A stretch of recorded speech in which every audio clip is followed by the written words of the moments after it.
നമ്മുടെ കർത്താവിനെ നമുക്ക് ആരാധിക്കാം. പ്രിയമുള്ളവരെ, നമ്മുടെ കർത്താവ് കടന്നു വരുന്നു. പ്രിയമുള്ളവരെ, നിങ്ങളുടെ ദുഃഖങ്ങൾ എന്തുമായിക്കൊള്ളട്ടെ, നിങ്ങളുടെ വേദന എന്തുമായിക്കൊള്ളട്ടെ, ഇതാ നമ്മുടെ കർത്താവ് കടന്നു വരുന്നു. എല്ലാം അറിയുന്ന കർത്താവ്, അനുഗ്രഹിക്കാൻ കാത്തിരിക്കുന്ന കർത്താവ് വന്നിരിക്കുന്നു. സ്തുതിച്ചേ പ്രിയമുള്ളവരെ, ഈശോയെ കർത്താവെ ചങ്കടലിനെ പിളർത്തി തന്റെ ജനത്തെ അനുഗ്രഹിച്ച ഈശോയെ, ഹല്ലേലൂയ,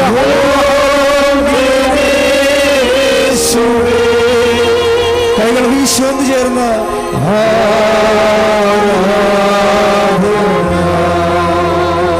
എല്ലാവരും പാടാം.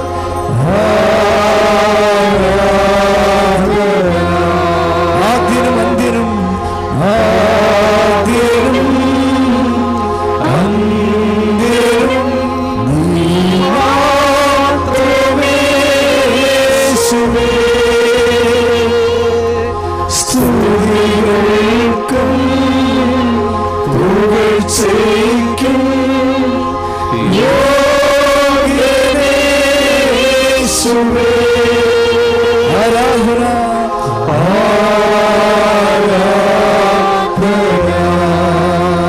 ഹല്ലേലൂയ.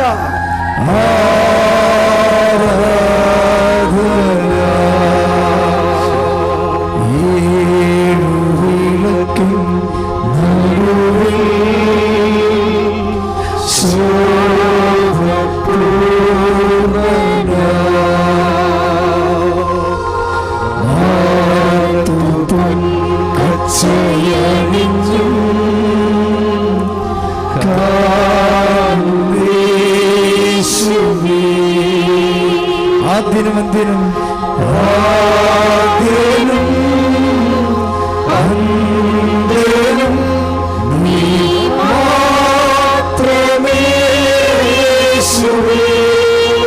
സ്തുതികൾക്കും പുകഴ്ചയ്ക്കും സ്തുതികൾക്കും പുകഴ്ചയ്ക്കും യോഗ്യനേ യേശുവേ. കൈകൾ വീശുന്നു.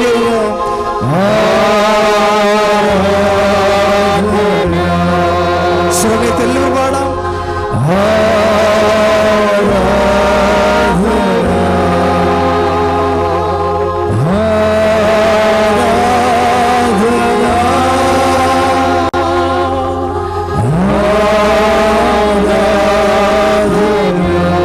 സ്തുതിക്കട്ടെ. ഹല്ലേലൂയ, ഹല്ലേലൂയ, ഹല്ലേലൂയ. ശക്തമായി ശക്തമായി സ്തുതിക്കട്ടെ. ഹല്ലേലൂയ, ശക്തമായി സ്തുതിക്കട്ടെ. യേശുവേ,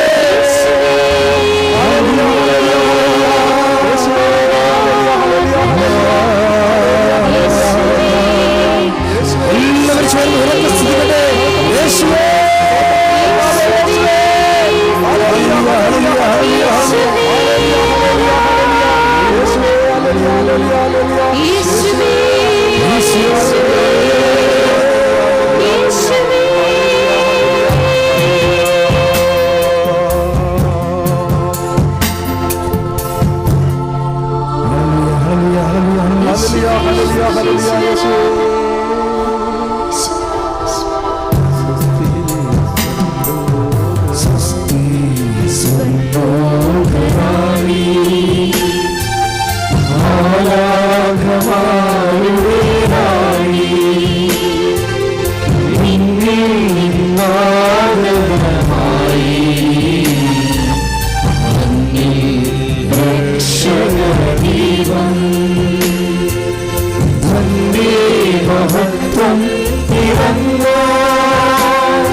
പരിശുദ്ധ പരമദിവ്യകാരുണ്യത്തിന്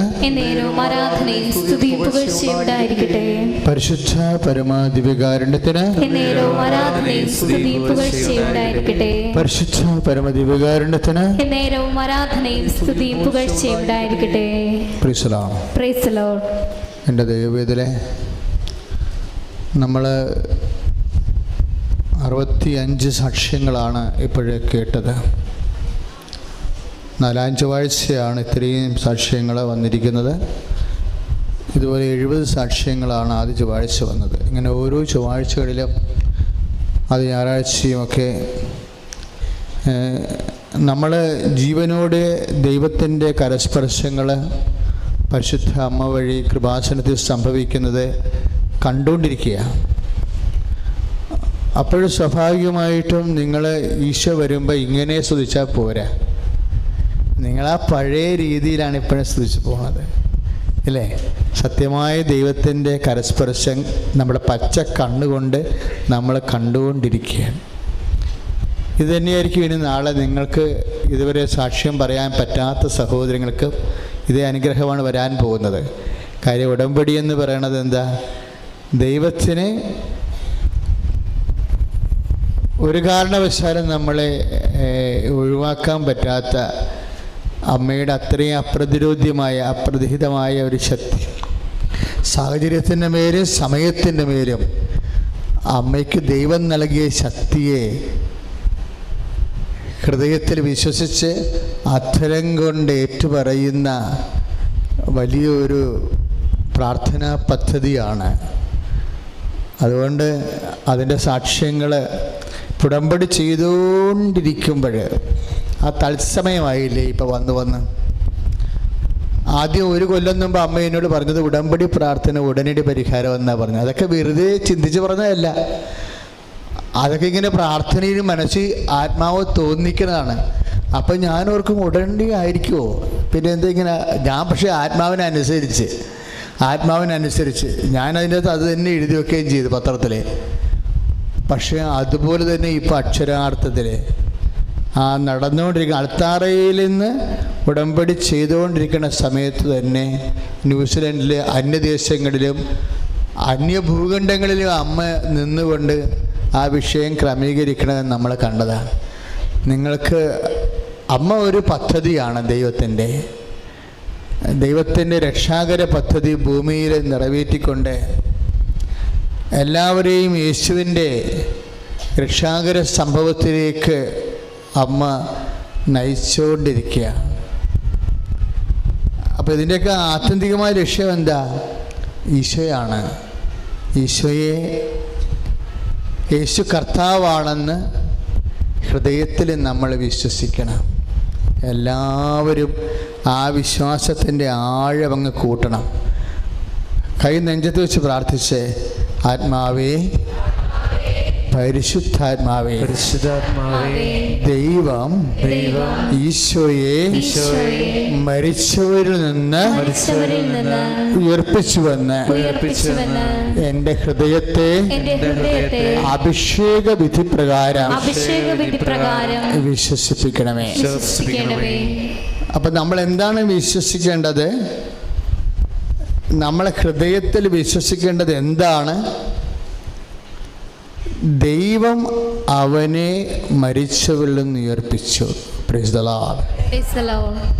അതാണ് രക്ഷാകര സംഭവത്തിൻ്റെ ആന്തരിക സത്ത. റോമ 10:9 നമ്മൾ വായിക്കുന്നു, ദൈവം അവനെ മരിച്ചവരിൽ നിന്ന് ഉയർപ്പിച്ചു. അവനെ മരിച്ചവരിൽ നിന്ന് ഉയർപ്പിച്ചവൻ്റെ ശക്തി നമ്മളെയും നമ്മുടെ മൃത്യാവസ്ഥയിൽ ഉയർപ്പിക്കുമെന്ന് നമ്മൾ പൂർണ്ണമായി വിശ്വസിക്കുന്നു. അതാണ് പൗലോസ് അപ്പോസ്തലന്റെ വചനം. Praise the Lord. എന്നിട്ട് പറഞ്ഞ്, അവനെ മരിച്ചവരിൽ നിന്ന് ഉയർപ്പിച്ചവന്റെ ശക്തി നമ്മളെയും നമ്മുടെ മൃതമായ അവസ്ഥയിൽ നിന്ന് ജീവൻ നൽകുന്ന അവസ്ഥയിലേക്ക് ഉയർപ്പിക്കുമെന്ന് നമ്മൾ വിശ്വസിക്കുന്നു. അതായത് യേശുക്രിസ്തുവിൻ്റെ പുനരുത്ഥാനം പരിശുദ്ധാത്മാവ് പൗലോസിന് നൽകിയ ബൈബിൾ വ്യാഖ്യാനം അതാ. എന്താണ്? ഈശോനെ മരിച്ചവരിൽ നിന്ന് ഉയർപ്പിച്ചവൻ്റെ ശക്തി നമ്മുടെയും നമ്മുടെ മൃതമായ അവസ്ഥ. എത്ര മൃതമായ അവസ്ഥയാണുള്ളത്. മരണം മാത്രമല്ലല്ലോ, മരിച്ചതിന് തുല്യമായി ജീവിച്ചിരിക്കണം എന്തുമാത്രം മനുഷ്യരാണ്. ഒരു സാക്ഷി ഞാൻ കേട്ടില്ല, അപ്പം മയങ്ങിപ്പോയി. 15 പ്രാവശ്യം IELTS എഴുതിയ സാക്ഷ്യം പറഞ്ഞ ആരെങ്കിലും പറഞ്ഞില്ലേ? 15 പ്രാവശ്യം എന്ന് പറയുമ്പോൾ 1.25 ലക്ഷം രൂപ. 1.25 ലക്ഷം രൂപ മാത്രമല്ല ചിലവാകണം. അത് വെറും പരീക്ഷ എഴുതാൻ വേണ്ടി 1.25 ലക്ഷം രൂപ. 1.25 ലക്ഷം രൂപ മാത്രമല്ല, മരിച്ചതിന് തുല്യമായിരിക്കും മനസ്സ്. കാര്യം എന്താ?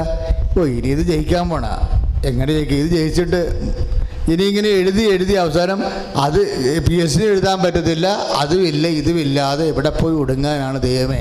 മനസ്സ് മരിച്ചു പോകും അല്ലേ? ഇത്രയൊക്കെ പരീക്ഷ എഴുതിക്കുമ്പോൾ മനസ്സ് മരിച്ചു പോകും അങ്ങോട്ട്. അതായത് പൗലോസ് പറയണത്, അവനെയും മരിച്ചവരിൽ ഉയർപ്പിച്ചതിൻ്റെ ശക്തി നമ്മുടെ മൃതമായ അവസ്ഥയിൽ നിന്ന് നമ്മൾ ഉദ്ധരിക്കുമെന്ന് നമ്മൾ വിശ്വസിക്കുന്നു. കൈ അടിച്ച് കർത്താവിനുള്ള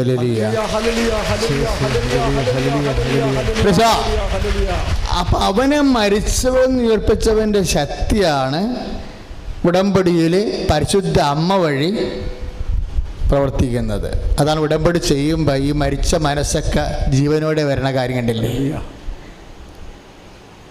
ഈ മരിച്ചവൻ ഉയർപ്പിച്ചവൻ്റെ ശക്തി എന്നുള്ളത് ബൈബിളിലെ മോളെ പ്ലീസ്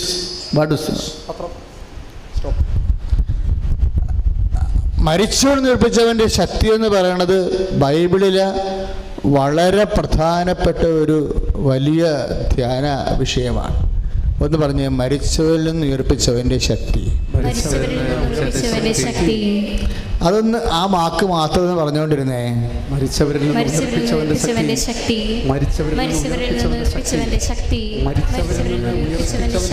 എന്നെ അഭിഷേകം ചെയ്യട്ടെ. മരിച്ചവരിൽ നിന്ന് ഉയർപ്പിച്ചവന്റെ ശക്തി. അവനെ മരിച്ചവരിൽ നിന്ന് ഉയർപ്പിച്ചവന്റെ ശക്തി. അവനെ മരിച്ചവരിൽ നിന്ന് ഉയർപ്പിച്ചവന്റെ ശക്തി. ഇനി കർത്താവിനെ ചൂണ്ടിക്കൊണ്ട് പറ, അവനെ മരിച്ചവരിൽ നിന്ന് ഉയർപ്പിച്ചവന്റെ ശക്തി എന്നെ എന്റെ കുടുംബത്തെ ഇപ്പോഴ് പരിശുദ്ധ അമ്മയുടെ മാധ്യസ്ഥം വഴി അഭിഷേകം ചെയ്യട്ടെ. എന്നെ ശ്രമിക്കുന്ന വ്യത്യസ്തങ്ങളായ മേഖലകളിലും വിദൂരങ്ങളിൽ ഇരിക്കുന്നവർ ഇപ്പോൾ പ്രാർത്ഥിക്കട്ടെ. ഏറ്റു പ്രാർത്ഥിക്കുക. അവനെ മരിച്ചവരിൽ നിന്ന് ഉയർപ്പിച്ചവന്റെ ശക്തി എന്റെ മൃതമായ മരവിച്ച എല്ലാ ജീവിത മണ്ഡലങ്ങളിലും എനിക്ക് ഉദ്ധാനം നൽകട്ടെ. ഹല്ലേലൂയ.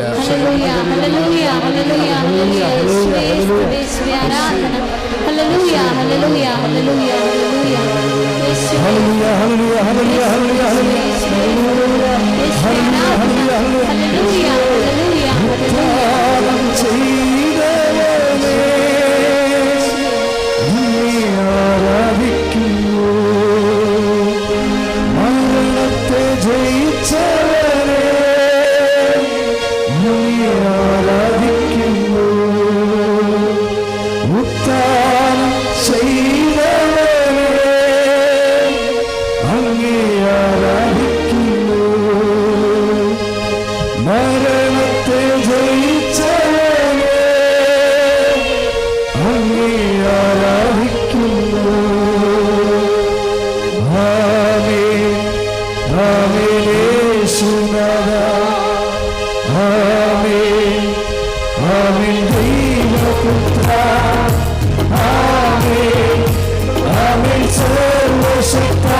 സ്തുതിച്ചുകൊണ്ട് ഈ വചനം കേൾക്കുക. സ്തുതിക്കട്ടെ. ഹല്ലേലൂയ.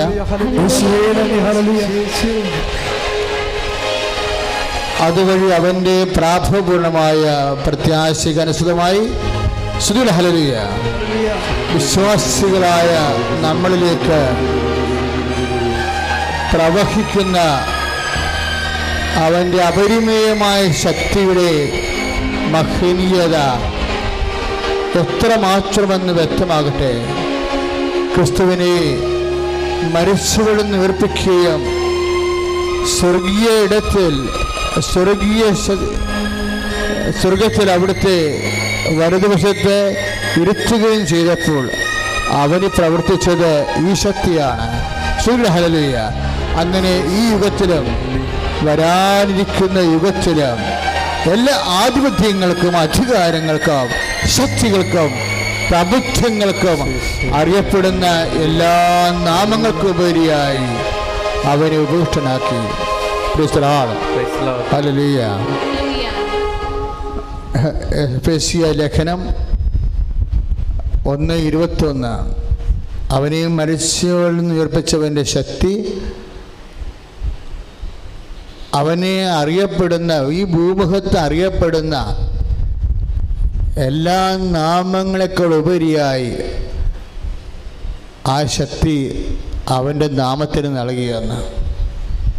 യേശുവിൻ്റെ നാമത്തിൻ്റെ ശക്തിയായി, അതായത് പിതാവിൻ്റെ അവനെ മരിച്ചവൻ ഉയർപ്പിച്ചവൻ്റെ ശക്തി, അതായത് പിതാവിൻ്റെ ശക്തി.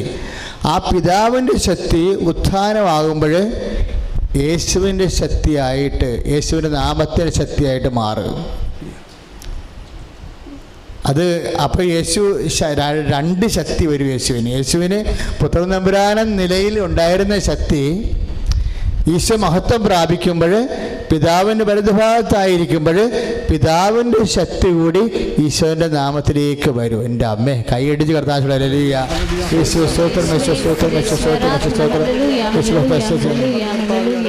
ഭൂമുഖത്തുള്ള എല്ലാ നാമങ്ങളെക്കാൾ ഉപരിയായിട്ട് മാറ്റും യേശുവിൻ്റെ നാമം. അപ്പോൾ ഭൂമുഖത്തിന് ഒരു നാമം ഉണ്ടാകാൻ പാടില്ല, ഉണ്ടാകാൻ പോണില്ല. ഭൂമുഖത്തുള്ള, അതാണ് പൗലോസ് പറയണത് എഫെസ്യ 1:21 അവൻ്റെ നാമത്തെ ശക്തീകരിച്ചുകൊണ്ട് ഭൂമുഖത്തുള്ള എല്ലാ നാമങ്ങളെക്കാൾ വലിയ ശക്തിയായിട്ട് മാറ്റുമെന്ന്. അപ്പോഴും ഭൂമുഖത്തുള്ള നാമം എന്ന് പറയുമ്പോഴും വരാനിരിക്കുന്ന നാമം കൂടി എന്ന് പറയുന്നുണ്ട്. അതായത് മനുഷ്യരാശി ഇവിടെ നിലനിൽക്കുകയും അവന് ഉണ്ടാകാൻ പോകുന്ന മുഴുവൻ പ്രതിസന്ധികളുടെ മേൽ യേശുവിനെ അവൻ അധികാരിയാക്കി.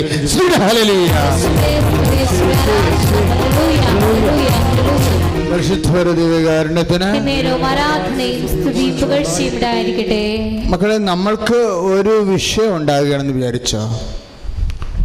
ഒരു വിഷയം ഉണ്ടാകുമ്പോൾ ഇപ്പം തന്നെ ആ മോളൊരു സാക്ഷ്യം പറഞ്ഞില്ലേ, അവളുടെ അപ്പ അപകടപ്പെട്ട് MAG ഹോസ്പിറ്റലിൽ ചെന്നതൊരു ഇൻറ്റേർണൽ ഇഞ്ചുറി ഉണ്ടായ കാര്യം പറഞ്ഞില്ലേ, ആന്തരിക മുറിവുണ്ടായ കാര്യം പറഞ്ഞില്ലേ. അപ്പം എനിക്ക് ഭയങ്കര ഇഷ്ടപ്പെട്ടത്, ആന്തരിക മുറിവുണ്ടായിട്ട് അവൾ വണ്ടിയിൽ വെച്ച് പോലും ആ മോള് തിരികത്തിച്ച് വെച്ച് ഉടമ്പടി പ്രാർത്ഥന ചെയ്തെന്ന് പറയല്ലേ. അത് സാന്നിധ്യം കിട്ടത്തില്ല ശരിക്കും പറഞ്ഞാൽ, പലർക്കും സാന്നിധ്യം കിട്ടത്തില്ല. അപ്പോൾ ഇന്ത്യയുടെ ശരിക്കും പറഞ്ഞാൽ ഇന്ത്യയുടെ മുറിവ് ഉള്ളതാണ്, അല്ലെങ്കിൽ ഛർദ്ദിക്കില്ല, വല്ലാതെ വാവിട്ട് ഛർദ്ദിക്കുകയാണ്. വാവിട്ട് ഛർദ്ദിക്കുമ്പോൾ ഡോക്ടർമാരിവിടെ ഉണ്ടെങ്കിൽ എല്ലാവർക്കും അറിയാം, നഴ്സുമാർക്കും അറിയാം, ഇന്ത്യയുടെ മുറിവ് ഉണ്ടെങ്കിലാണ് വാവിട്ട് ഛർദ്ദിക്കുന്നത്. നമ്മളെ തന്നെ ആക്സിഡൻ്റ് നടന്ന് പറയുമ്പോൾ ഞാൻ ഉടനെ ചോദിക്കണത് ഛർദ്ദിച്ചാന്നാണ് ചോദിക്കണത്. പിന്നെ എത്ര വട്ടം ഛർദ്ദിച്ച് അങ്ങനെ ചോദിക്കും. ഇതിപ്പോൾ എത്ര പ്രാവശ്യമാണ് ഛർദ്ദിച്ചിരിക്കണത്? അപ്പം നല്ല ഇന്ത്യയിലെ മുറിവ് ഉണ്ടായിട്ടുണ്ട്. അതിൻ്റെ അർത്ഥം എന്താണ്? അകത്തൊരു ഓപ്പറേഷൻ നടന്നിട്ടുണ്ടെന്നാണ് അർത്ഥം. അവൾ ആംബുലൻസിൽ വെച്ച്, ആ ബസ്സിൽ വെച്ച് ആ തിരികെത്തിച്ച് പ്രാർത്ഥിക്കേണ്ട സമയത്ത് അമ്മ അതിസൂക്ഷ്മമായ സ്വർഗീയമായ ഉപകരണങ്ങളാൽ ആ അപ്പൻ്റെ തലയുടെ ഉള്ളിലുള്ള ഞരമ്പുകളെ കൂട്ടി യോജിപ്പിച്ചിരിക്കുന്നു.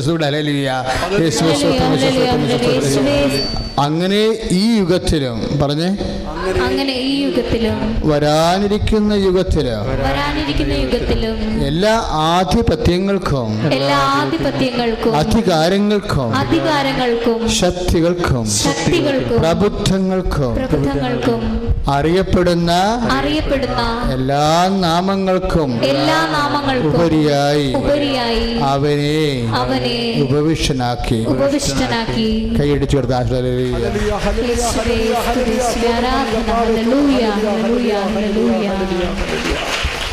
അതായത് ഈ ശക്തിയാണ്, അതായത് ഇനി വരാനിരിക്കുന്ന യുഗത്തിലുണ്ടാകുന്ന ശബ്ദങ്ങൾക്കും എല്ലാ നാമങ്ങളാണ്. ഇപ്പം എന്തെല്ലാം പുതിയ പുതിയ നാമം വന്ന് ആ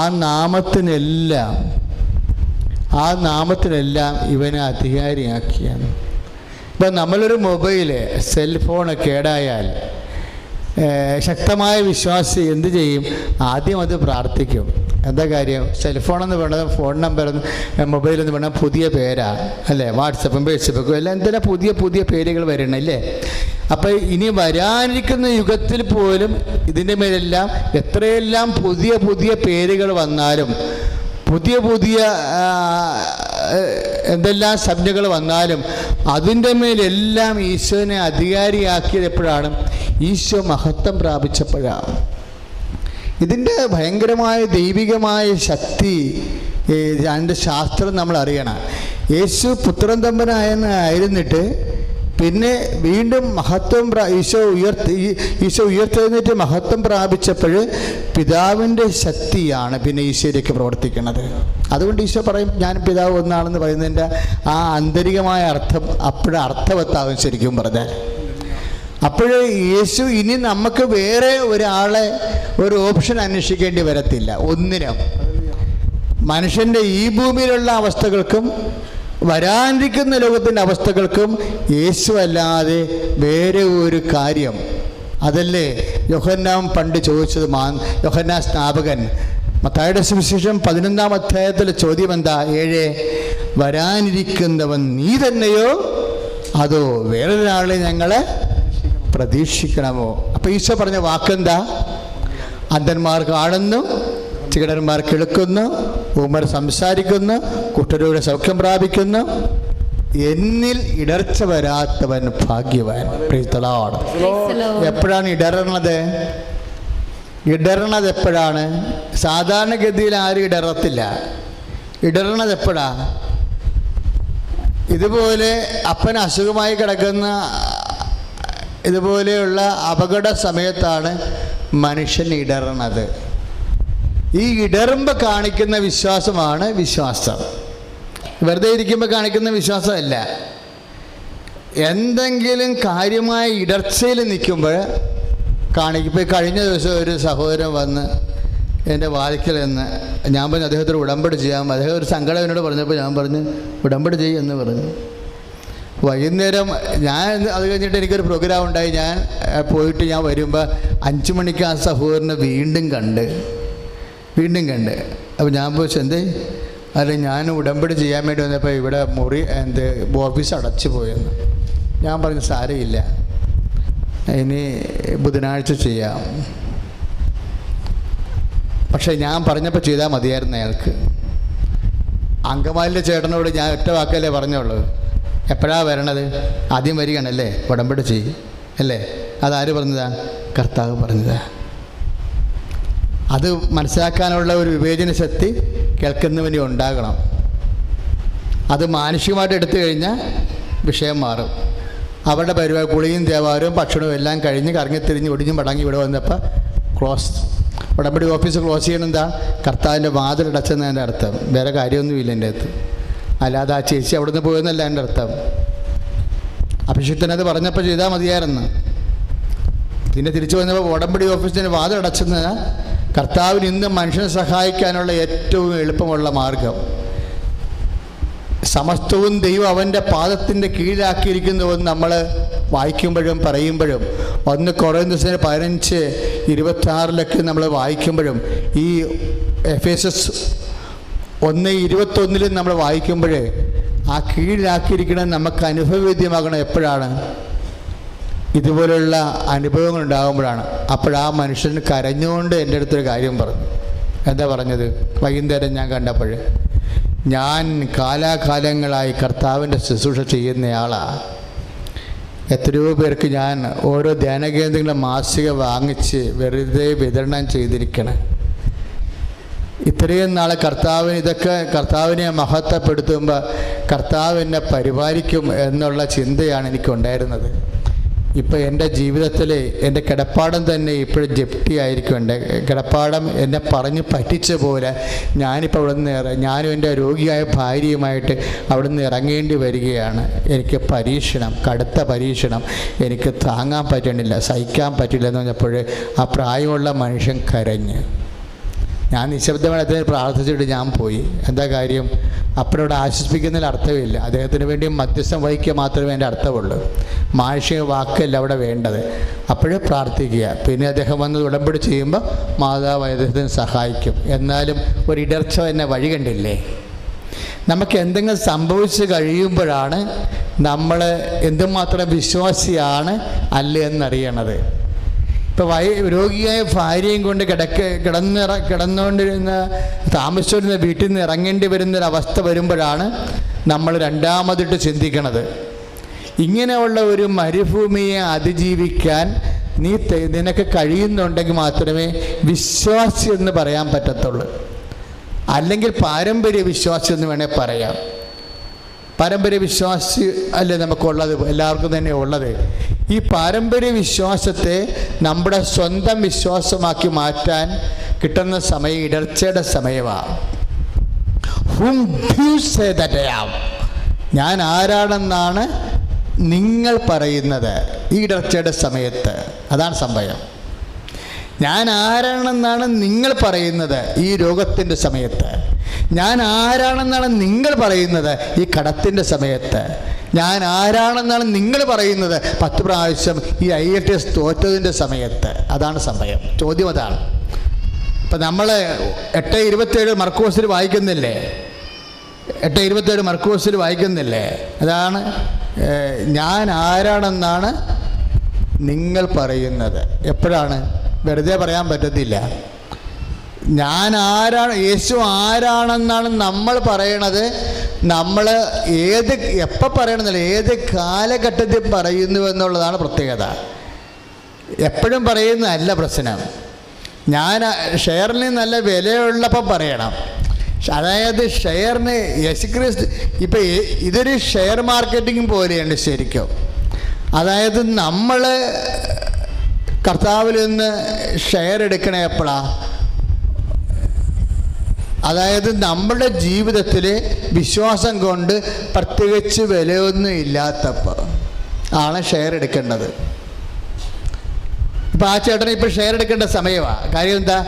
ഇത്രയും നാൾ താമസിച്ച വീട്ടിൽ നിന്ന് രോഗിയായ ഭാര്യയും കൊണ്ട് ചേട്ടത്തിൻ്റെ ചതി കാരണം ഇറങ്ങേണ്ടി വരികയാണ്. ഇപ്പം അദ്ദേഹത്തിൻ്റെ വിശ്വാസം കൊണ്ട് അദ്ദേഹത്തിന് പ്രത്യേകിച്ച് വലിയ പ്രയോജനമൊന്നുമില്ല. വിശ്വാസത്തിൻ്റെ ഷെയറിൻ്റെ വില കുറഞ്ഞിരിക്കുന്നു. ഇപ്പം ആ മനുഷ്യൻ മണ്ടത്തരങ്ങളൊന്നും വിളിച്ചു പറയാതെ അമ്മയുടെ ഒരു സ്വഭാവം കണ്ടില്ലേ? അമ്മ പറയത്തില്ലല്ലോ. 2:19 എന്താ അമ്മ പറയണത്? യേശുവിൻ്റെ അമ്മ, അതായത് തൻ്റെ വിശ്വാസം കൊണ്ട് തനിക്ക് പ്രത്യേകിച്ച് ശാരീരികമോ കുടുംബപരമായ പ്രയോജനമൊന്നും ഇല്ലാതെന്ന് കാണുമ്പോൾ സമയത്ത് അമ്മ പൊട്ടത്തരങ്ങൾ വിളിച്ചു പറയത്തില്ല, മിണ്ടത്തില്ല, മിണ്ടാതിരിക്കും അമ്മ. യേശുവിൻ്റെ അമ്മ എല്ലാം ഹൃദയത്തെ സംഗ്രഹിച്ചുകൊണ്ട് അതേക്കുറിച്ച് ധ്യാനിച്ചു കൊണ്ടിരുന്നെന്നാണ്. എന്താ കാര്യം?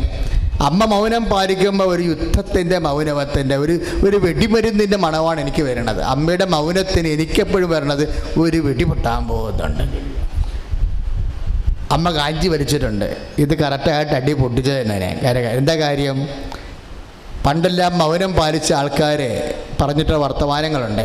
മോസസ് എന്താ പറഞ്ഞത്? കർത്താവ് നിങ്ങൾക്ക് വേണ്ടി യുദ്ധം ചെയ്യും.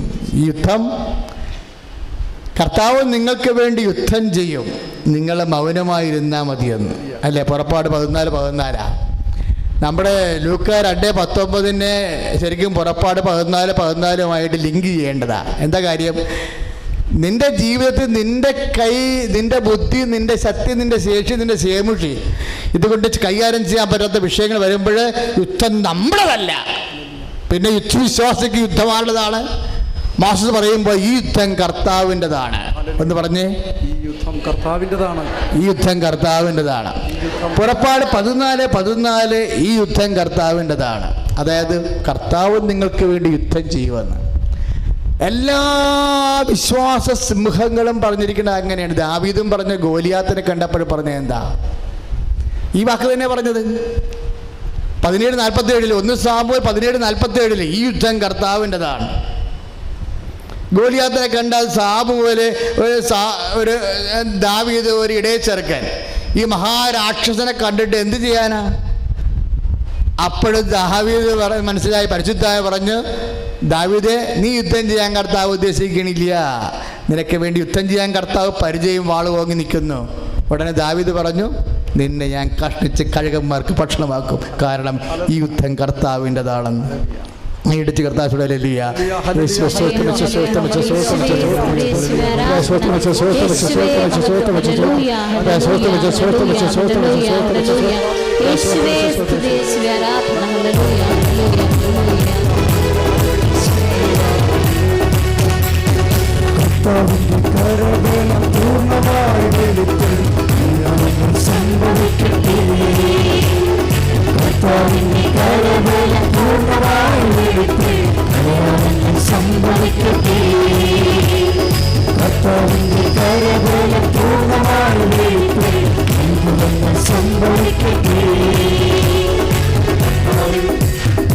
പരിശുദ്ധകാരുണ്യത്തിന്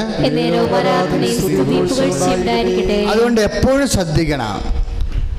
നമ്മൾ വിളിമ്പിൽ നിൽക്കുന്ന സമയത്ത്, നമ്മുടെ വിശ്വാസം കൊണ്ട് നമുക്ക് വലിയ ആശ്വാസമില്ലാത്ത സമയത്ത് വിശ്വാസം പ്രഖ്യാപിക്കണം. വിശ്വാസം കൊണ്ട് ആശ്വാസമുള്ളപ്പോൾ വിശ്വാസം എപ്പോൾ പ്രഖ്യാപിക്കണമെന്നാണ് ഇപ്പോൾ പരിശുദ്ധാത്മ പറയുന്നത്. എന്താ കാര്യം? വിശ്വാസം കൊണ്ട് ആശ്വാസമില്ലാത്തപ്പോൾ ഷെയർ എടുക്കണം. അത് 10-20 ഷെയറൊക്കെ എടുക്കണം. ഇനി ഇതിന് വില ഉണ്ടാകുന്ന സമയമുണ്ട്. എല്ലാം എപ്പോഴും ഇങ്ങനെ ഇരിക്കത്തില്ലല്ലോ.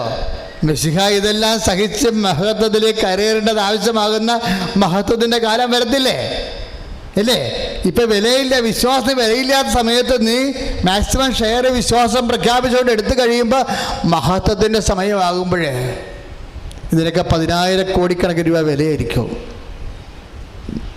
ഇതൊരു വിശ്വാസം ഒരു ഷെയർ മാർക്കറ്റ് പോലെയാണ്. വിശ്വാസം കൊണ്ട് ആശ്വാസമില്ലാത്തപ്പോൾ നീ മാക്സിമം ഷെയർ എടുക്കണം. ഇതിപ്പോൾ എന്നെ പറയാൻ കാരണം, ഇന്നലെ അപ്പച്ചനെ കണ്ട അപ്പച്ചൻ ഞാൻ വസ്ത്രത്തിൽ കണ്ടിട്ടുള്ള മനുഷ്യന്മാരിൽ വിശുദ്ധനായ ഒരു മനുഷ്യനാണ്. ആ വിശുദ്ധന്മാരും കാലിടറുമെന്ന് എനിക്ക് മനസ്സിലായി. കാര്യം എനിക്ക് 10-15 കൊല്ലം ആ അപ്പച്ചനുമായിട്ട് ബന്ധമുള്ളതാണ്. അപ്പച്ചൻ അകവും പുറവും എനിക്കറിയാം. നല്ല ഒരു രക്തസാക്ഷിയായി ജീവിക്കുന്നയാളാണ്. എന്നിട്ട് വിശ്വാസത്തെ മുറുകെപ്പിടി ജീവിക്കുന്നയാളാണ്. അയാൾക്കാണ് ഇപ്പോൾ ഹെവി ഡോസ് വന്നിട്ട് കാലിടറണം. ഇപ്പം ഞാൻ മിണ്ടാതെ സ്റ്റേജിലേക്ക് എഴുന്നേറ്റ് പോകുന്നത്, കർത്താവ് ഈ മനുഷ്യൻ വീഴരുത്. കാരണം ഈ മനുഷ്യൻ വീഴാതെ വിശ്വാസം പ്രഖ്യാപിച്ച് എഴുന്നേറ്റ് നിൽക്കുന്നത് എനിക്ക് കാണണം. എന്താ കാരണം?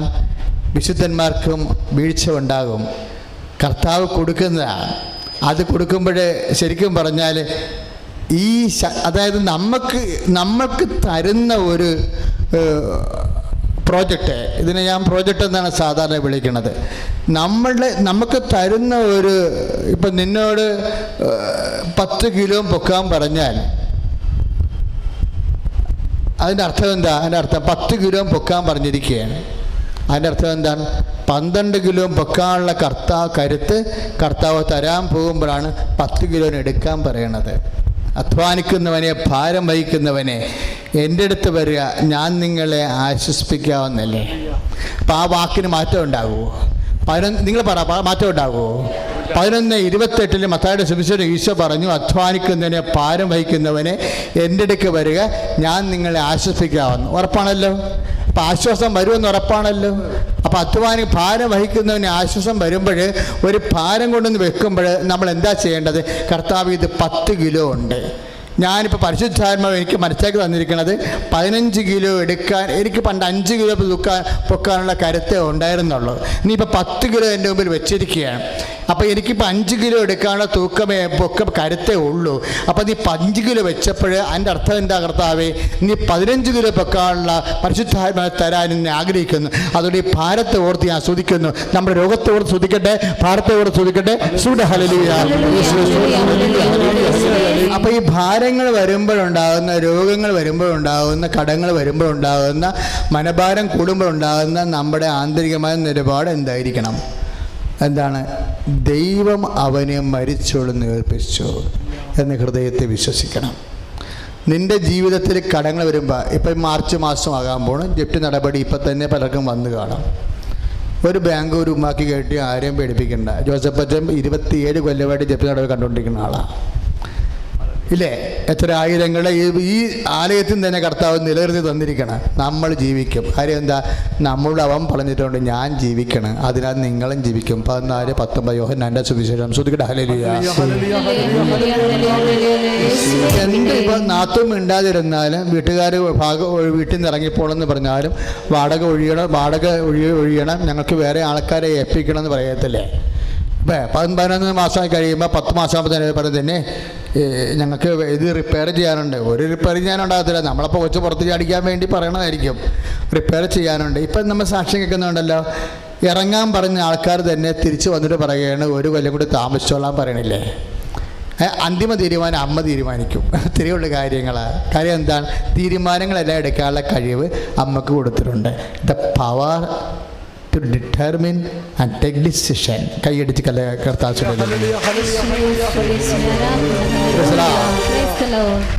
അതല്ല കാനായിൽ സംഭവിക്കണത്. അമ്മ തീരുമാനിക്കുന്നു, എൻ്റെ സമയം ഇനിയും ആയിട്ടില്ല, പിന്നെ അമ്മയ്ക്ക് തീരുമാനിക്കാം. അതല്ലേ ഈശോ പറഞ്ഞത്? എൻ്റെ സമയം ഇനിയും ആയിട്ടില്ല, പിന്നെ അമ്മയ്ക്ക് തീരുമാനിക്കാം. അപ്പം അമ്മ ഒരു തീരുമാനം എടുത്താൽ ഈശോ ആ തീരുമാനം മാറ്റത്തില്ല. ഇത് mother of decision and determination. തീരുമാനത്തിൻ്റെ മാതാവ്. കൈയടിച്ച് കർത്താവ്. ഹല്ലേലൂയ. പരിശുദ്ധ പരമദിവ്യകാരുണ്യത്തിന്, പരിശുദ്ധ പരമദിവ്യകാരുണ്യത്തിന്. അപ്പൊ അമ്മയെ കൊണ്ടും അങ്ങനെ തീരുമാനിപ്പിക്കുമ്പോൾ ദൈവപൈതൽ ഒരു കാര്യം മനസ്സിലാക്കണം. എന്താണ്? ഇപ്പം നമുക്ക് ഈ 4 ചൊവ്വാഴ്ച 4 മണിക്ക് തരണ ഈ വചനങ്ങളില്ലേ എന്ന് വെച്ചാൽ എന്താ? അതായത് യേശു ദൈവം അവനെ മരിച്ചവളെന്ന് ഉയർപ്പിച്ചു. ആ വാക്ക് ഭയങ്കര, എനിക്ക് അത് വല്ലാത്തൊരു ഭ്രാന്ത് പിടിപ്പിക്കുന്നുണ്ട് എൻ്റെ ഉള്ളിൽ. എന്താ വെച്ച് കഴിഞ്ഞാൽ എല്ലാത്തിനും പരിഹാരമാണ്. മനുഷ്യൻ്റെ ഈ ലോകത്തിലുള്ള ജീവിതത്തിനെല്ലാം, വരാൻ പോകുന്ന ജീവിതത്തിനെല്ലാം ഒരൊറ്റ ഒരുപോലെ മർമ്മമാണ്. എന്താണ്? ദൈവം അവനെ മരിച്ചോളെന്ന് ഉയർപ്പിച്ചു. അപ്പം ദൈവം അവനെ മരിച്ചോളെന്ന് ഉയർപ്പിച്ചെങ്കിൽ ആ ദൈവത്തിൻ്റെ ശക്തി തന്നെ നമ്മളെ കടങ്ങളിൽ നിന്ന് മോചിക്കും, രോഗങ്ങളും സുഖപ്പെടുത്തും. കാര്യം ഇതിൻ്റെ അപ്പുറം ഇതെല്ലാം കഴിഞ്ഞിട്ടല്ലേ പിന്നെ മരണം വരണത്. രോഗമായാലും കടമായാലും ജപ്തിയായാലും ക്യാൻസർ ആയാലും എല്ലാം മരണത്തിനേക്കാൾ താഴെയല്ലേ കാര്യങ്ങൾ, ഇല്ലേ? അപ്പോൾ എന്താ സംഭവിക്കേണ്ടത്? ഇങ്ങനെയുള്ളൊരു ഇഷ്യൂ വരുമ്പോൾ ഈ ദൈവം അവനെ മരിച്ചോളെന്ന് ഉയർപ്പിച്ചുവെന്ന് നീ ഹൃദയത്തിൽ ഇങ്ങനെ വിശ്വസിച്ച് പറഞ്ഞുകൊണ്ട് നടക്കണം. പറഞ്ഞാൽ മനസ്സിലായ? ഒരു മന്ത്രമാണത്. 1001 പ്രാവശ്യം പറയണം. എന്ത് പറയണം? ദൈവം അവനെ മരിച്ചോളെന്ന് ഉയർപ്പിച്ചു. ഒന്ന് പറഞ്ഞേ. ദൈവം അവനെ മരിച്ചവരിൽ നിന്ന് ഉയർപ്പിച്ചു. ദൈവം അവനെ മരിച്ചവരിൽ നിന്ന് ഉയർപ്പിച്ചു. ദൈവം അവനെ മരിച്ചവരിൽ നിന്ന് ഉയർപ്പിച്ചു എന്ന് ഞാൻ ഹൃദയത്തെ വിശ്വസിക്കുന്നു. ഞാൻ ഹൃദയത്തെ വിശ്വസിക്കുന്നു. എന്റെ വിശ്വാസത്തെ ശക്തിപ്പെടുത്തണമേ. മരിച്ചവരെന്ന് ഉയർപ്പിച്ചവന്റെ ശക്തി എന്റെ മർത്ത ശരീരങ്ങളെയും അവനോടുകൂടെ ഉയർപ്പിച്ചുകൊണ്ട് വരും. എന്റെ കടങ്ങളെ അവനോടുകൂടെ പരിഹരിക്കും. എന്റെ രോഗങ്ങളെ അവനോടുകൂടെ പരിഹരിക്കും. പിതാവിന്റെ കാലത്ത്, യേശുവിന്റെ കാലം വരുമ്പോൾ എന്താ സംഭവിക്കണത്? പിതാവ് തന്നെ ചെയ്യണത്, പക്ഷേ യേശുവിന്റെ കൂടെയാണ് ചെയ്യണത്. അതാണ് പൗലോസ് പറയണത്. അവനെ മരിച്ചോട് ഉയർപ്പിച്ചവന് ശക്തി അവനോടുകൂടെ നമ്മളെയും എന്നാ പറയണത്. അവനോടുകൂടെ. അപ്പം നമ്മളെ ഉയർപ്പിക്കുമ്പോൾ നമ്മുടെ കടങ്ങളും എല്ലാം യേശുവിൻ്റെ കൂടെയാണ്. പിതാവേ, ക്രിസ്തുവിനോടുകൂടെ ക്രിസ്തുവിൽ തന്നെ നമ്മൾ ദൈവപിതാവിനെ കാഴ്ചയർപ്പിക്കുമ്പോൾ എന്താ ചെയ്യണത്? നിന്റെ കടങ്ങളായാലും നിന്റെ രോഗങ്ങളായാലും നിന്റെ പരീക്ഷയായാലും എല്ലാം ദൈവപിതാവിൻ്റെ ശക്തി ചെയ്യണത് യേശുവിൻ്റെ കൂടെയാണ് ചെയ്യണത്. അത്രയും, അതായത് യേശുവിന് ദൈവം നൽകിയിരുന്ന അതേ ആനുകൂല്യം തന്നെ നമ്മൾക്കും നമ്മുടെ ഭൗതിക ജീവിതത്തിലും. ഈ മക്കളെ, ഈ വിശ്വാസത്തിൽ ഈ വിശ്വാസം എന്ത് ചെയ്യണമെന്നറിയാവോ? ഇങ്ങനെ ഇപ്പം ചിലർക്കുള്ള കുഴപ്പം വെച്ചാൽ ഈ ഹൃദയത്തിൽ വിശ്വസിക്കത്തില്ല, അത്തരം കൊണ്ട് ഇങ്ങനെ ഏറ്റുപറയും. അവിടെയാണ് കുഴപ്പം വരുന്നത്. നമ്മളെല്ലാവരും ചെയ്യുന്ന, അപ്പം നമ്മൾ ശരിക്കും എക്സാമിൻ ചെയ്യേണ്ട കാര്യമാണ്. ഹൃദയത്തിൽ വിശ്വസിക്കത്തില്ല, പക്ഷെ അതരം കൊണ്ടിങ്ങനെ ഏറ്റുപറയും. അത് ഈശോ പറഞ്ഞിട്ടുണ്ടല്ലോ അങ്ങനെ, ഇല്ലേ? ഈ ജനം അതരം കൊണ്ട് എന്നെ സ്തുതിക്കുന്നു, അവിടെ ഹൃദയം എന്നിൽ നിന്ന് അകലെയാണ്. അവിടെയാണ് പ്രശ്നം വരുന്നത്. 7:6 മർക്കോസിൻ്റെ 7:6. ഈ ജനം അധരങ്ങൾ, മർക്കോസിൻ്റെ 7:6, ഈ ജനം അക്ഷരങ്ങൾ കൊണ്ട് എന്നെ സ്തുതിക്കുന്നു, ഹൃദയം എന്നിൽ നിന്ന് അകലെയാണ്. എന്നുവെച്ചാൽ അർത്ഥം എന്താ? പ്രാർത്ഥിക്കുന്നുണ്ട്, വിശ്വാസമില്ല എന്ന്. പ്രാർത്ഥിക്കുന്നുണ്ട്, വിശ്വാസമില്ല. ഇത് വലിയൊരു സംഭവമാണ്. കാര്യം ഹൃദയത്തിൻ്റെ തികവിൽ നിന്നാണ് അതിനെ സംസാരിക്കേണ്ടത്, ഇല്ലേ? മത്തായിയുടെ സുവിശേഷം 12:34, മത്തായി 12:34 എന്താ ചെയ്യേണ്ടത്? ഹൃദയത്തിൻ്റെ തികവിൽ നിന്നാണ് അതിനെ സംസാരിക്കേണ്ടത്. ഹൃദയത്തിൻ്റെ തികവെന്ന് പറഞ്ഞാൽ എന്താണ്? വിശ്വാസത്തിൻ്റെ നിറവാണ്. വിശ്വാസത്തിൻ്റെ നിറവിൽ നിന്നാണ് ദൈവവേദനയെ ഞാനും നീയും പ്രാർത്ഥിക്കേണ്ടത്. കൈ അടിച്ചു കർത്താവ് പൗലോസപ്പോസ്തലൻ പറഞ്ഞത് ഈശോ പറഞ്ഞതിന് അല്പം ട്വിസ്റ്റായി പോയിട്ടുണ്ട്. പൗലോസപ്പോസ്തലൻ ഈശോ പറഞ്ഞത് വ്യാഖ്യാനിച്ച കാര്യം 12:34 ഹൃദയത്തിൻ്റെ തികവിൽ നിന്നാണ് അത്തരം സംസാരിക്കേണ്ടത്. അപ്പോൾ പൗലോസപ്പോസ്തലൻ എന്താ പറയേണ്ടിയിരുന്നത്? ദൈവം അവനെ മരിച്ചവരിൽ നിന്ന് ഉയർപ്പിച്ചെന്ന് ഹൃദയത്തിൽ വിശ്വസിക്കുകയും യേശു കർത്താവാണെന്ന് അധരം കൊണ്ട് ഏറ്റുപറയുകയും ചെയ്യുന്നവനാണ് രക്ഷ പ്രാപിക്കുന്നത്. പൗലോസപ്പോസ്തലൻ പറഞ്ഞപ്പോൾ നേരെ ഓപ്പോസിറ്റ് ആയില്ല, അത് ടെസ്റ്റ് താഴേക്ക് വന്ന്. എന്താ കാര്യം? പൗലോസപ്പോസ്തലൻ ആദ്യം പറഞ്ഞത് അധരം കൊണ്ട് യേശു കർത്താവാണെന്ന് അധരം കൊണ്ട് ഏറ്റുപറയാനാണ്. പക്ഷേ അത് പരിശുദ്ധാത്മാവിൻ്റെ വെളിപാടോടുകൂടി കർത്താവിൻ്റെ വചനം വെച്ച് അത് സമാന്തരപ്പെട്ട് നോക്കുമ്പോൾ നമ്മൾ ആദ്യം ചെയ്യേണ്ടത് എന്താണ്? അധരം കൊണ്ട് ഏറ്റുപറയുകയല്ല. ഹൃദയത്തിന് തികവിൽ നിന്ന് മാത്രമേ അധരത്തിന് സംസാരിക്കാൻ പറ്റത്തുള്ളൂ. അപ്പോൾ അധരം ആദ്യം എന്ത് ചെയ്യണം? യേശു കർത്താവാണെന്ന് വിശ്വസിക്കണം. ആദ്യം വിശ്വാസം, പിന്നെ പ്രാർത്ഥന. ആദ്യം പ്രാർത്ഥന, പിന്നെ വിശ്വാസമല്ല. ആദ്യം വിശ്വാസം. എന്താ കാര്യം? എന്ത് വിശ്വസിക്കണം? ദൈവം അവനെ മരിച്ചവരിൽ നിന്ന് ഉയർപ്പിച്ചെന്ന് ഹൃദയത്തിൽ വിശ്വസിക്കണം. അപ്പം അതുകൊണ്ട് ആദ്യം വിശ്വാസം വർദ്ധിച്ച് വരുമ്പോൾ അതിൻ്റെ പൂർണ്ണതയിൽ നിന്ന് അത്തരം സംസാരിച്ച് വിശ്വാസം പ്രഖ്യാപിച്ചുകൊണ്ടിരിക്കും. എന്താ പ്രഖ്യാപിക്കണത്? യേശു കർത്താവാണെന്ന്, യേശുവാണ് കർത്താവെന്ന്, ജപ്തി നടപടിയല്ല കർത്താവെന്ന്, ചിരങ്ങ് രോഗമല്ല കർത്താവ്, കരള് രോഗമല്ല കർത്താവ്. എന്താണ് അതാ പൗലോസ് ഒന്നും എന്നെ അടിമപ്പെടുത്താൻ ഞാൻ അനുവദിക്കത്തില്ല. നമുക്ക് ഉത്കണ്ഠയും ഭയമൊക്കെ വരുന്നില്ലേ? അപ്പോൾ എന്തോ നമ്മൾ അടിമപ്പെടുത്തിയില്ലേ? പൗലോസ് അപ്പോസ്തലൻ എന്താ പറയണത്? ഒന്നും എന്നെ അടിമപ്പെടുത്താൻ ഞാൻ അനുവദിക്കത്തില്ല. കാര്യം എന്താ? കർത്താവ് എന്നെ അടിമപ്പെടുത്തിയിരിക്കുന്നു. എന്താ കർത്താവ് അടിമപ്പെടുത്തിയത്? യേശു കർത്താവാണെന്ന് അധരം കൊണ്ട് ഏറ്റു പറയുന്ന മുമ്പ് ദൈവം അവന് മരിച്ചോട് ഉയർപ്പിച്ചു എന്നുള്ള അതിയായ വിശ്വാസമാണ് നമ്മളെ അടിമപ്പെടുത്തേണ്ടത്. കൈ അടിച്ച് കർത്താവ് പരിശുദ്ധ പരമദിവ്യകാരുണ്യത്തിന് പ്രിയമുള്ളവരെ, രോഗങ്ങളുടെ മേലുള്ള പ്രാർത്ഥനയാണ്. രോഗപീഠകൾ, കടങ്ങൾ, ജീവിത ദുരിതങ്ങൾ, അച്ഛൻ മുമ്പ് പറഞ്ഞ പോലുള്ള നമ്മുടെ മനസ്സിനെ തകർത്ത് കളയുന്ന ജീവിത പ്രാരാബ്ധങ്ങൾ, പ്രത്യേകിച്ച് നമ്മൾ ഉടമ്പടി ചെയ്തു വെച്ചിരിക്കുന്ന പരിശുദ്ധ അമ്മ വഴി ദൈവത്തോട് ഉടമ്പടി ചെയ്ത കാര്യങ്ങൾ, അവിടെ വെച്ച നിയോഗങ്ങൾ എല്ലാം ഇപ്പോൾ പ്രാർത്ഥനയ്ക്ക് നിങ്ങളുടെ എല്ലാവരുടെയും സാന്നിധ്യത്തിലും സമൂഹത്തിൻ്റെ കൂട്ടായ്മയിലും നിങ്ങളുടെ മുഴുവൻ ഉടമ്പടി പ്രാർത്ഥന ആവശ്യങ്ങൾ പരിശുദ്ധ അമ്മ വഴി ദിവ്യകാരുണ്യത്തിന് സമർപ്പിക്കുന്ന സമയമാണ്. ശ്രുതികൾ ഹല്ലേലൂയ. യേശുവേ ആരാധന, യേശുവേ യേശുവേ സ്തുതി, യേശുവേ മഹത്വം. ഹല്ലേലൂയ. അപ്പം നിങ്ങൾ ഇപ്പം വിശ്വസിക്കണം. കാര്യം എന്താ? നിങ്ങൾ ചെയ്ത മുഴുവനും ഇത് ഉടമ്പടി ധ്യാനമാണ്. 1-ാം ചൊവ്വാഴ്ചയും 3-ാം ചൊവ്വാഴ്ചയും 1-ാം ഞായറാഴ്ചയും 4-ാം ചൊവ്വാഴ്ചയും ഉള്ളത് ഉടമ്പടി ധ്യാനമാണ്. അതായത് ഉടമ്പടി ചെയ്തവർ വന്നിട്ട് ആരാധന നടത്തി അവരുടെ ആവശ്യങ്ങൾ അഭിഷിക്തൻ പരിശുദ്ധ അമ്മ വഴി ദിവ്യകാരുണ്യത്തിന് സമർപ്പിക്കുന്ന സമയമാണ്.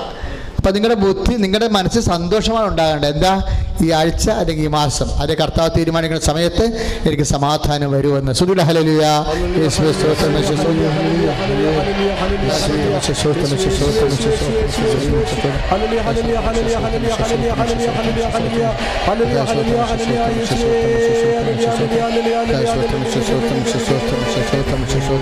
ഭാഷാവർത്ത സുധുല ഹല്ലേലൂയ.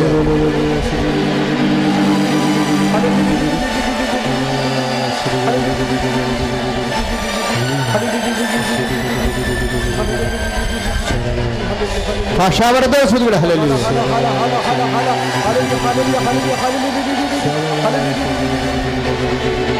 യേശുവേ സ്തുതി, യേശുവേ ആരാധന. ഹല്ലേലൂയ, ഹല്ലേലൂയ, ഹല്ലേലൂയ. യേശുവേ, യേശുവേ, യേശുവേ, യേശുവേ സ്തുതി, യേശുവേ ആരാധന, യേശുവേ മഹത്വം. ഹല്ലേലൂയ, ഹല്ലേലൂയ, ഹല്ലേലൂയ, ഹല്ലേലൂയ, ഹല്ലേലൂയ. യേശുവേ, യേശുവേ, യേശുവേ. മൂക്കിന്റെ പാലം, അതായത് മൂക്കിന്റെ ഇടതുവശത്ത് മാംസം ഇങ്ങനെ അഴുകിപ്പോകുന്ന അസുഖമുണ്ട്. അതായത് ഇങ്ങനെ അവിടെ മാംസം ഇങ്ങനെ ഒലിച്ചൊലിച്ച് പോയിട്ട് നമ്മുടെ ഈ ഞണ്ട് പോലെയൊക്കെ ഊറിപ്പോകത്തില്ലേ, അതുപോലെ മാംസം ഊറിപ്പോകുന്ന അസുഖത്തിൽ നിന്ന് കർത്താവ്, അതായത് മൂക്കിൻ്റെ മാത്രമേ അച്ഛനെ കാണിക്കുന്നുള്ളൂ. പക്ഷെ ആത്മാവ് പറയുന്നത് പല ഭാഗങ്ങളിലും മാംസം ഊറിപ്പോകുന്ന അസുഖങ്ങളിൽ നിന്ന് കർത്താവ് വ്യക്തികളെ സുഖപ്പെടുത്തുന്ന സുഖ ഹല്ലേലൂയ.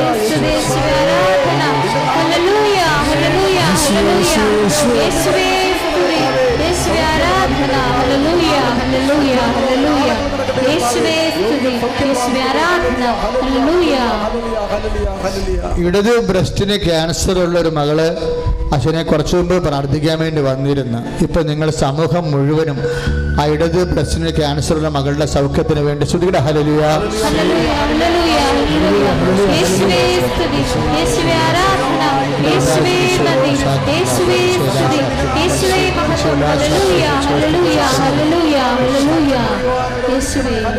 അതുപോലെ ക്യാൻസർസ് ആയിട്ട് വേറൊരു വല്യമ്മച്ചി കൂടി വന്നിട്ടുണ്ടായിരുന്നു. രണ്ടുപേരെ ഇന്ന് അങ്ങനെ വന്നുള്ളൂ. എങ്കിലും ആരും അറിയാഞ്ഞിട്ടാണെന്ന് തോന്നണം. ഞാൻ ഈ ദിവസങ്ങളിലൊക്കെ ക്യാൻസർ രോഗികളെയും ഹൃദയരോഗികളെയും മാത്രം പ്രാർത്ഥിക്കുന്ന ദിവസങ്ങളാണ്. ആദ്യവാഴ്ച 1-ാം ചൊവ്വാഴ്ചയൊക്കെ. അപ്പോൾ നമ്മുടെ ക്യാൻസർ രോഗികളെ അവർ സൗഖ്യപ്പെട്ട് കർത്താവിൻ്റെ നാടകം വന്ന് സാക്ഷ്യം പറയും. അവർക്ക് വേണ്ടി പ്രാർത്ഥിക്കുക. കർത്താവായ ദൈവമേ, എല്ലാ ക്യാൻസർ രോഗികളെയും ഇവിടെ പ്രത്യേകിച്ച് സന്നിഹിതരായിട്ടുള്ള ക്യാൻസർ രോഗികളെ ഇപ്പോൾ സ്പർശിക്കണമേ. വിശുദ്ധ രക്തത്താൽ കഴുകണമേ. ക്യാൻസറിന്റെ കോശങ്ങളെ കഴുകണമേ. ഇവിടെ സന്നിഹിതരായിട്ടുള്ള ഹൃദ്രോഗികള്, ഉടമ്പടി ചെയ്തിട്ടുള്ള ഹൃദ്രോഗികള്, ഉടമ്പടി ചെയ്തിട്ടുള്ള കരൾ രോഗികള്, ഉടമ്പടി ചെയ്തിട്ടുള്ള തൈറോയ്ഡ് രോഗികള്, ക്യാൻസർ രോഗികള്, അസ്ഥി രോഗികള്, യേശുവിന്റെ നാമത്തിൽ ഇപ്പോൾ സൗഖ്യമാകട്ടെ. ഹല്ലേലൂയ.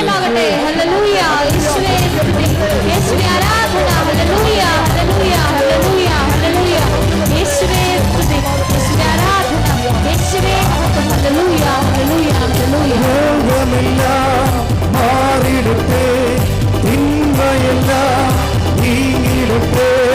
രോഗമെല്ലാം മാറിയിടട്ടെ, തിന്മയെല്ലാം നീങ്ങിയിടട്ടെ. തിരുമുറിവിനാൽ സുഖപ്പെടട്ടെ, തിരുമുറിവിനാൽ സുഖപ്പെടട്ടെ. പരിശുദ്ധകാരണത്തിന് ഇപ്പോൾ 27 വയസ്സുള്ള പൊക്കമുള്ള മെലിഞ്ഞിട്ട് കറുത്ത ഒരു മകൻ, അതിന് പേര് വ്യക്തമല്ല, ജോയി ഒന്ന് സീവറെന്ന് മനസ്സിൽ തോന്നിക്കുന്നുണ്ട്. എങ്കിലും ആ വ്യക്തിയും അതുപോലെയുള്ള വ്യക്തികൾ നടുവലിന് 3 നടുവലിന് കശേരികൾ അകന്നും വേദനിച്ചും അസ്ഥികൾ ഉരുകി മാറുന്ന അസുഖമാണ്. നടുവലിനെ സുഖപ്പെടുത്തിക്കൊണ്ടിരിക്കുന്ന ഹല്ലേലൂയ.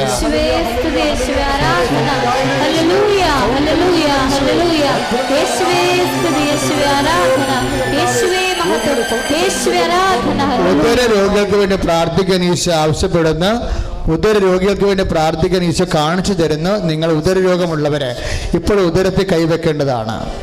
കുടലിലെ പെരുപ്പം, അൾസർ രോഗങ്ങൾ, മൂത്രാശയ രോഗങ്ങൾ, അതുപോലെ തന്നെ ഗർഭാശയ രോഗങ്ങൾ, ഇങ്ങനെ എന്തെങ്കിലും ഉദര രോഗങ്ങളുള്ളവർ, അതായത് ആമാശയത്തിൽ മുഴകളുള്ളവർ, നീർക്കെട്ടിരിക്കുന്നവർ പ്രാർത്ഥിക്കുക. കൈവച്ചുകൊണ്ട് പ്രാർത്ഥിക്കുക, മറ്റുള്ളവരും പ്രാർത്ഥിക്കുക, കേട്ട് പ്രാർത്ഥിക്കുക. കർത്താവായ ദൈവമേ, ഉദര രോഗികളെ ഇപ്പോൾ സ്പർശിക്കണമേ. ഉദര രോഗികളുടെ മുഴകള്, നീര് രോഗങ്ങള്, വ്രണരോഗങ്ങള് യേശുവിന്റെ നാമത്തിൽ, യേശു ക്രിസ്തുവിനെ മരിച്ചുവെന്ന് ഉയർപ്പിച്ച പിതാവിന്റെ വലതു ഭാഗത്ത് ഇരിക്കുന്നവന്റെ ശക്തിയാൽ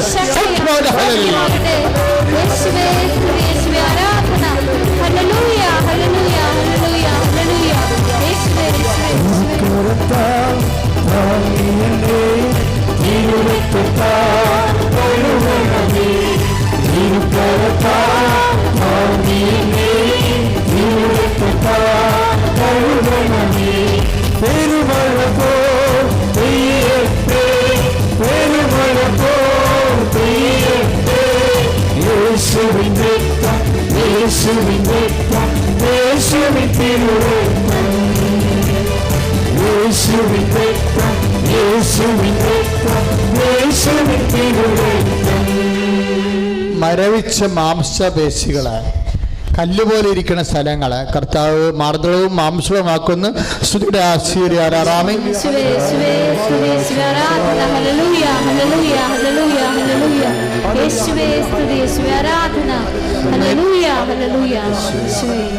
നദികളുടെ ചിത്രം പോലെ, നദികളെ വരക്കത്തില്ലേ, ഇതുപോലെ ഇങ്ങനെ വേര് പോലെ കിടക്കും അല്ലേ, അതുപോലെ അസ്ഥികളിൽ വെള്ള വേരുകൾ, അസ്ഥി ഛേദിച്ചു കഴിഞ്ഞാൽ വെള്ള വേരുകൾ ഇങ്ങനെ പാഞ്ഞതുപോലെ തോന്നും. സൂചി പോലെയുള്ള വേരുകൾ, സൂചിയുടെ കനത്തിലെ വെള്ള വേരുകൾ അസ്ഥി കയറിയിരിക്കുന്നവരെ, അതുപോലെ തന്നെ നാക്കിൻ്റെ അതേ നിറമുള്ള മാംസള ഭാഗങ്ങളിലേക്ക് വെള്ള വേരുകൾ കയറിയിരിക്കുന്നവരെ സുഖപ്പെടുത്തുന്ന കർത്താവ്. സ്തുതിയുടെ ഹല്ലേലൂയ.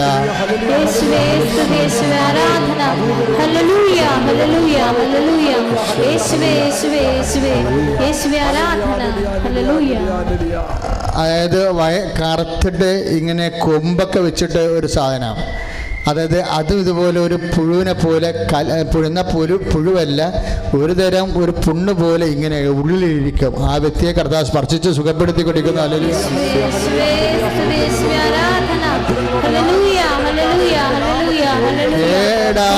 കേടായ പല്ലുകളെയും ജീർണിച്ച, അതായത് പല്ലുകളെല്ലാം ഇങ്ങനെ മഞ്ഞച്ച് പിന്നെ തവിട്ട് നിറത്തിലായി, പക്ഷെ മോണയെല്ലാം ചുവന്ന് വരികയാണ്. അത് വൃത്തികെട്ട രോഗമാണ്. കർത്താവ് വായെ സുഖപ്പെടുത്തിക്കൊണ്ടിരിക്കുന്ന. ഹല്ലേലൂയ.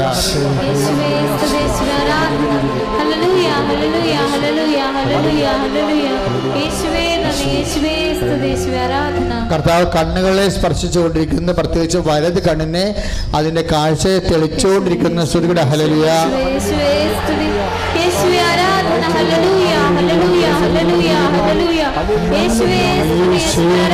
കർത്താവായ ദൈവമേ, വൈവാഹിക കേസുകള്, ഡൈവേഴ്സ് കേസുകള് ഈശോയുടെ നാമത്തില് നിർവീര്യമാകട്ടെ.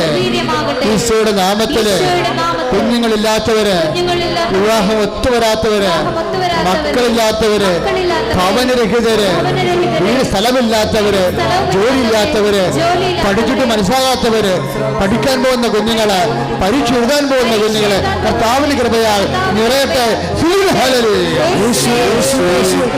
പ്രാർത്ഥിക്കുക. ചുരങ്ങ് രോഗങ്ങള്, സോറിയാസിസ് രോഗങ്ങള്, ത്വക്ക് രോഗങ്ങള്, വാതരോഗങ്ങള് യേശുവിന്റെ നാമത്തിൽ, യേശുവിന്റെ നാമത്തിൽ രക്തത്താൽ കഴുകപ്പെടട്ടെ. ഹല്ലേലൂയ.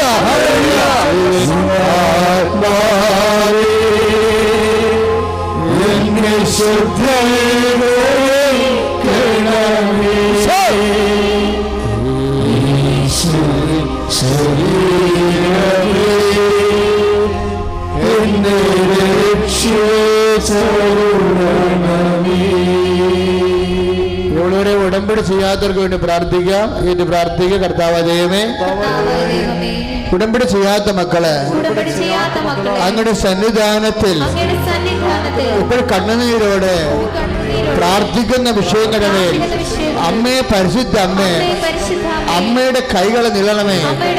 ഈശോയുടെ നാമത്തില് അവിടെ ഭാരങ്ങളെ, രോഗങ്ങളെ, സങ്കടങ്ങളെ, ദുരിതങ്ങളെ, ജീവിതത്തിന്റെ ഓരോ രോഗങ്ങള്, അപസ്മാര രോഗങ്ങള്, മനോരോഗങ്ങള്, പ്രഷരോഗങ്ങള്, ക്ഷയരോഗങ്ങള് യേശുവിന്റെ നാമത്തിൽ നിറച്ച വസ്തുക്കൾ കയ്യിലെടുക്കുക. നിറച്ച വസ്തുക്കൾ കയ്യിലെടുക്കുക. നിറച്ച വസ്തു ഉയർത്തിപ്പിടിക്കുക. വിശ്വാസ പ്രമാണം ചെല്ലട്ടെ. Lord Jesus Christ, for our Jesus. Lord Jesus Christ, for our Jesus. Lord Jesus Christ, for our Jesus. The fire from the sacrifice. Lord Jesus Christ, for our Jesus. The fire from the sacrifice. Lord Jesus Christ, for our Jesus. The fire from the sacrifice. Lord Jesus Christ, and we go to the Catholic Church, the power of Jesus Christ, the baptism of Holy എന്റെ കർത്താവിനുമായി നാമത്തിൽ സഭയുടെ വികാരത്തിൽ 12 പേജുകൾ നേർച്ച വസ്തുക്കളെ വിശുദ്ധ രക്തത്താൽ സ്നാനം ചെയ്യപ്പെട്ട് പ്രാർത്ഥിക്കുന്നവർ ഉപയോഗിക്കുന്നവർ കർത്താവിന്റെ ശക്തിയും സൗഖ്യം പ്രാപിക്കട്ടെ. സമാപന ആശീർവാദം.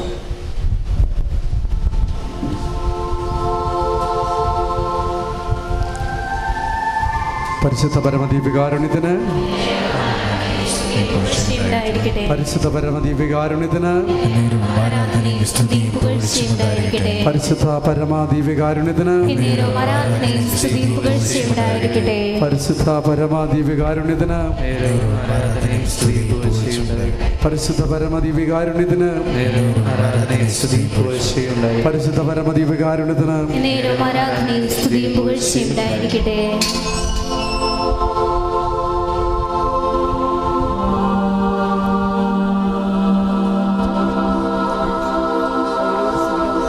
ഹല്ലേലൂയ, ഹല്ലേലൂയ, യേശുവേ നന്ദി. ഹല്ലേലൂയ, ഹല്ലേലൂയ, ഹല്ലേലൂയ. എല്ലാവരും കൈകൾ ഉയർത്തി സ്തുതിക്കട്ടെ. ഹല്ലേലൂയ, യേശുവേ, യേശുവേ, യേശുവേ. ഹല്ലേലൂയ, ഹല്ലേലൂയ, ഹല്ലേലൂയ, ഹല്ലേലൂയ, ഹല്ലേലൂയ. യേശുവേ, യേശുവേ. ആരാധന യേശുവേ, മഹത്വം യേശുവേ. ഹല്ലേലൂയ, ഹല്ലേലൂയ, ഹല്ലേലൂയ, ഹല്ലേലൂയ. യേശുവേ, യേശുവേ, യേശുവേ, യേശുവേ. ഹല്ലേലൂയ, ഹല്ലേലൂയ, ഹല്ലേലൂയ, ഹല്ലേലൂയ, ഹല്ലേലൂയ, ഹല്ലേലൂയ. യേശുവേ, ഹല്ലേലൂയ, ഹല്ലേലൂയ, യേശുവേ. ഹല്ലേലൂയ, ഹല്ലേലൂയ, ഹല്ലേലൂയ, ഹല്ലേലൂയ, ഹല്ലേലൂയ. യേശുവേ, യേശുവേ, യേശുവേ. ഹല്ലേലൂയ, ഹല്ലേലൂയ, ഹല്ലേലൂയ, ഹല്ലേലൂയ. യേശുവേ, യേശുവേ, യേശുവേ, യേശുവേ, യേശുവേ. പരിശുദ്ധ പരമനാമം